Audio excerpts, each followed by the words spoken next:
The first of two Final Four matchups. Florida and Auburn, two of the top four teams in the country, the two best teams in the best conference this year, will battle it out for a chance to play in the national championship game. Cart, what are you expecting from Florida and Auburn? Round two, by the way, these teams have played just once this year, where Florida went into Auburn and escaped with a 9-point victory. What do you expect this time around? What's the name of that one Katy Perry song? California Girls. No, it was also a Drake song I too. Kissed a Girl and I It was liked it. Drake made a song, I think, with the same title. Um, really, all I can think about is I Kissed a Girl and I liked it right now. I expect fireworks, Gregory. I Oh, expect fireworks, and I really hope that fireworks is a Katy Perry song. But no, I think it's going to be an elite matchup. Obviously, the SEC stuff is something that is a major factor in this because Florida was able to go into Auburn and beat them. And I believe I want to say in that game, Auburn might have been like 8-point favorites, something crazy. It was almost double digits, I believe, at the time. Um, and Florida came in there and got the win. Obviously, Auburn wins the SEC regular season. Florida wins the SEC tournament. Both these teams have lost like a combined 7 games, 8 games this season. I think it's truly going to be a heavyweight SEC matchup in this one, and I'm excited to see it too because, kind of different built teams, I guess I would say. Like Florida, you have like these star guard wings. Not to say that Auburn doesn't have good ones, but then, Auburn has the best big in the sport, while Florida might have the best guard in the sport. So I think it's a really great matchup. It's really intriguing to see. And also I'm very interested to see, kind of the coaching matchup as well, because I was actually talking to Dion about this, G. I've been a little bit underwhelmed. I was so impressed with Todd Golden during the year. I've been underwhelmed in this tournament run, and now he's in his first Final Four going up against Bruce Pearl, someone who has been there before, but hasn't really had been able to get the national champ. Wait, did he get the national championship game? I can't remember, but he has been to the Final Four before. So it's a lot of storylines and just a lot of high level basketball, I think, are going to occur in this one. don't believe Bruce Pearl has ever been in the national championship game. He Just lost in the Final Four to that Virginia team, right? correct. The Kyle Okay. Guy free Yeah. throws game. I couldn't Yeah. remember. I couldn't remember if that was the national championship game or the semis. That would be the semi. And then the other semi was the Matt McQuaid missed corner three Texas Tech game. And then Texas Tech Virginia in the final. Didn't ask all that. Well, I'm just trying to help your memory. So the interesting thing about the first meeting between these two, Elijah Martin didn't play. Florida was down 15-5 to start the game at Auburn. You're thinking like Auburn might run them out. They're not healthy. And then they go on a 63-32 run over the next 20 minutes. Yeah. You That's remember what we the were talking? most. Go Oh, ahead. sorry.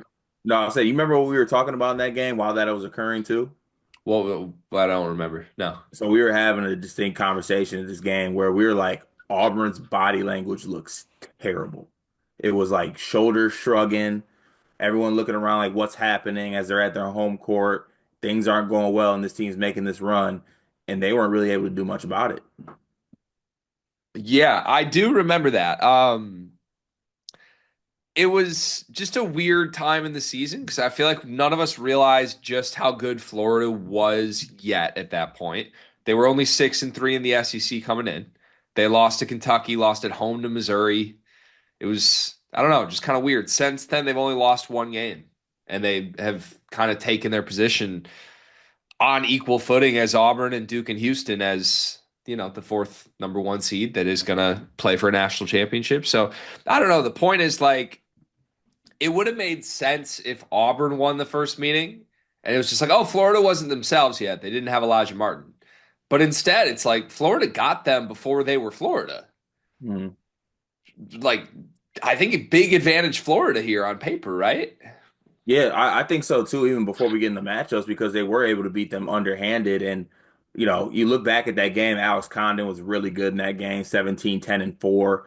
Um, he really, I think, burst onto the scene kind of in that game. I think that's when people started having discussions that like Alex Condon, late first round NBA draft. He started to get a little bit of draft buzz after that game. And then they had guys step up too. Like Aberdeen was able to put in 10 in that game when he got the start. Thomas Howell, the most underappreciated, exciting white in the country, had 16, 9, and 3 with 3 blocks in that game. So they just got a lot of they got a pretty good defensive effort in that basketball game and just a lot of different contributions from a lot of guys in that game.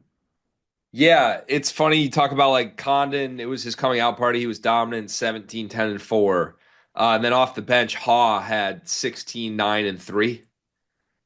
Yeah. So like and we're talking about his Condon's coming out party. Like these two guys are just monsters and they don't get the credit they deserve. Now your team and my team are in Cancun right now, thanks to the Auburn Tigers, Hmm. thanks to quote unquote 60% healthy Janai Broome. We had no answers for him. My team with 2 7-footers didn't. Your team with Jackson Kohler didn't. And Janai Broome did not play well against Florida in the first game. He had 18 points on 19 shot attempts, 11 rebounds, 6 assists, which speaks to his full arsenal. But we talked about in the build up to our games that if you are a team that can single cover Janai Broome, bother him with some size, you have a chance. It appears to me that's what Florida did the first time they played Janai Broome, and they did it to much success. So, what's going to change with that this game? Is anything going to change? Is it just up to Janai Broome to play better? I think it is up to Janai Bruin to play better, but it's a tall task. I think that this the Florida front court is they're so physical, and I think good like they can you can leave them one on one with people. Like even looking to the last game, JT Toppin was able to have 20 points, 22 points. It took 20 shots to get there. So like you're gonna have to work for your buckets. You look back to the first match you just spoke on. It took Janai Broome 19 shot attempts to get 18 points. So they are able to use their length and physicality to bother you, whether it's Condon or Chalelu or even if it has to go for a little bit, they can get guys like Howe in the game, and he can be a guy that can bother you. But the pairing of Condon and Chalelu in the front court is Chinyelu, my apologies. I think is a very underrated defensive front court. And then even speaking of this, Florida didn't have what's his face either. They're a backup center now, who was a starter last year who broke his Yeah, leg. Logton. Yeah, so he gets some spot minutes now too, not necessarily what he was before, but also another big body 7-footer that could be a factor in this game against Janai Broome. Yeah. So it sounds like it's just up to the best front court player in the sport to play better. That's what I'm Ye- hearing. Yeah, and they got to make free throws. They did not make free throws in the first game. You're right. They did not make free throws in that first game. But they could have shot 22 for 23 from the free throw line and still lost the game.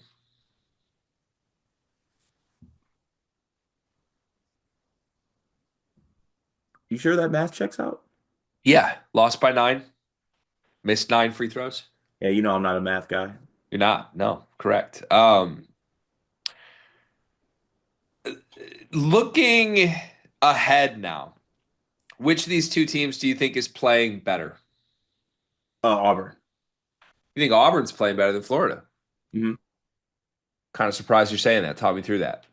I think that Auburn, the last 10 minutes of that Michigan game, and even though it wasn't, I think their full best effort, the game against Michigan State, I was very impressed with kind of how they were able to play. To me, Florida has played a good half of basketball against a dead basketball team in Maryland, and then outside of that, they've had like 2 minute save us spurts, 5 minute save us spurts at the end of games with Walter Clayton. Um, I don't think they played their best basketball at all. Now, I'm not saying Auburn's played their best basketball, but I think Auburn's played closer to their ceiling than Florida has for most of this tournament. Okay.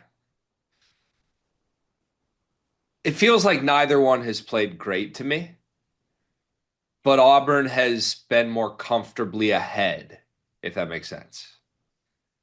Yeah, that makes sense. Like Florida's been on the ropes a couple times. Hmm. Auburn, really, Michigan's the only team that had them. And then they did flip the switch and play their A plus game for 10 minutes. Right. Have we seen Florida's A plus game this tournament yet? That half against the second half against Maryland was Okay. that they they turned the ball over like two times in that half after turning it over 13 in the first half.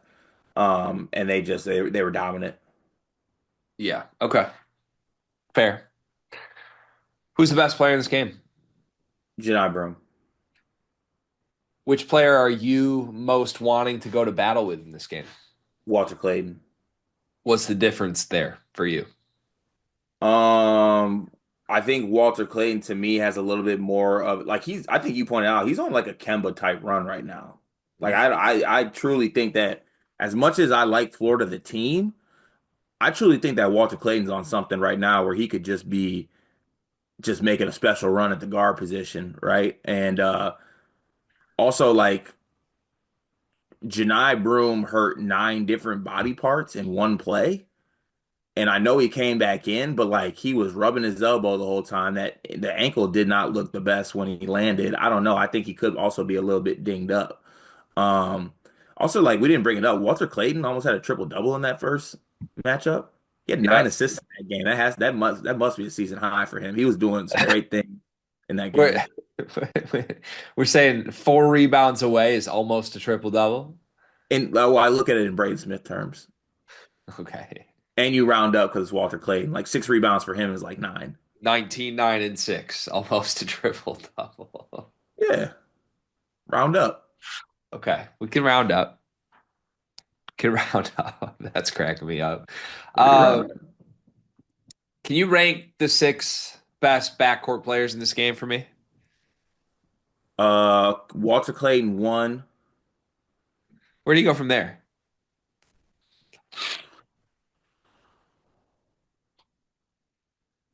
Hmm. Miles Kelly two.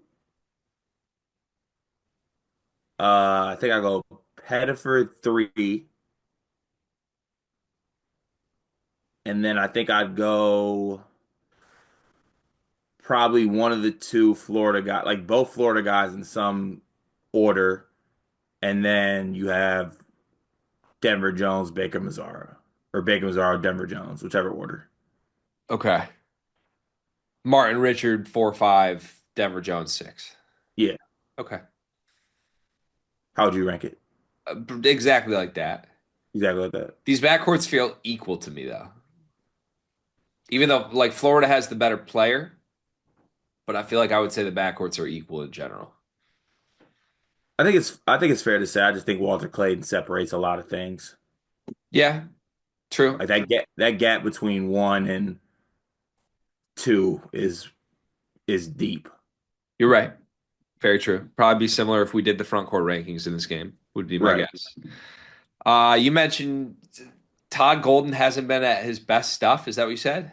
Yeah. What does that mean to you? Well, one, I attribute some of the slow start stuff to Todd Golden kind of I don't know if this is fair to say, but I think he's like laying out a conducive environment to that being okay. It's okay to just kind of hoop like you're too cool for school type situation. And honestly, I'm being a little bit harsh. I can't get that out of bounds side out play out of my head when they had 7 seconds left and the subbing the like I just some of the stuff that I think he's been doing is just kind of confused me. They looked a little bit like I think lost for a vision offensively after the whole season. Like things were just running so smoothly. I thought they were running great stuff. The counters they were able to run off like the first pick and roll, or like they would pass it, swing it, back cut, sometimes get that back door for a dunk to Elijah Martin. But if not, you have Walter Clayton coming back around off the top, off the screen. Options to slip to Condon, options to hit Walter Clayton. Walter Clayton makes a play off it. I just thought they were doing so much. And things have just been kind of like stagnant. And I don't know if it's stagnant because of the fact they're turning the ball over, but it just hasn't looked the same to me. And I've just been a little bit off put by it. But a lot of it has to do with the fact that this team's just like, I think they're turning the ball over and then they pan to Todd Golden and he's like throwing up the Mike Woodson, just like the, All right. That's interesting to me. So do you trust Bruce Pearl more than Todd Golden in this game? yes. So you trust Auburn's coach more. You think Auburn has the best player. Call God. You think Auburn's playing better as a team in this tournament than Florida is. Do I have all three of those things correct?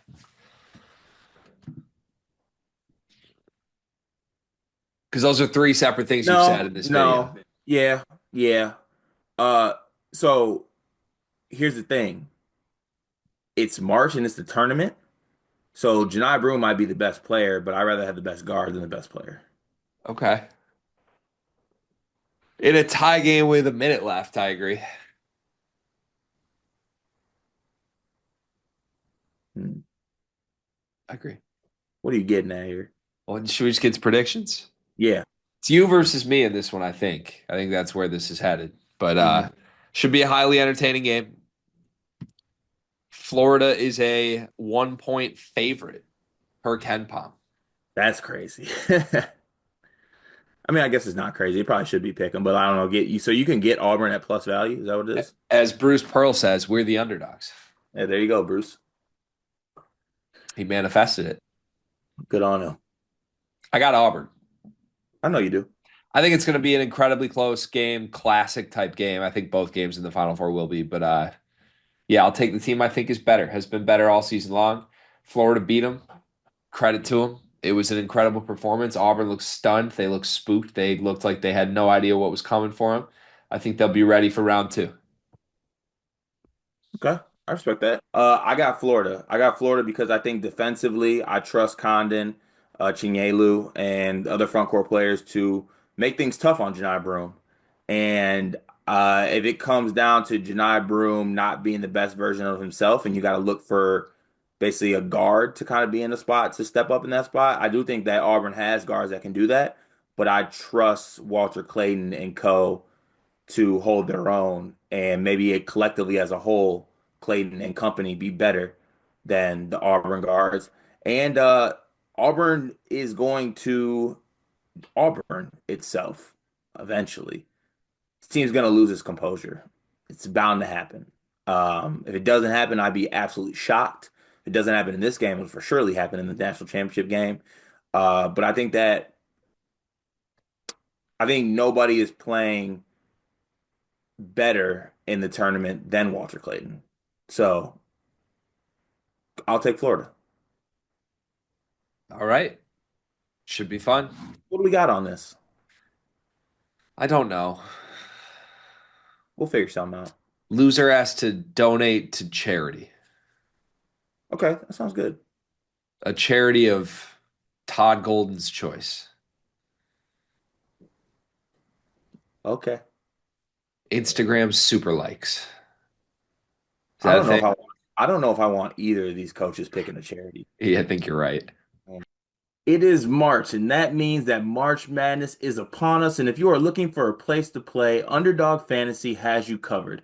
Sign up and deposit using code SLEEPERS, that's code SLEEPERS, to receive up to $1,000 in bonus credit plus a free pick. Head over to Underdog Fantasy today and use promo code SLEEPERS to take advantage of this amazing offer.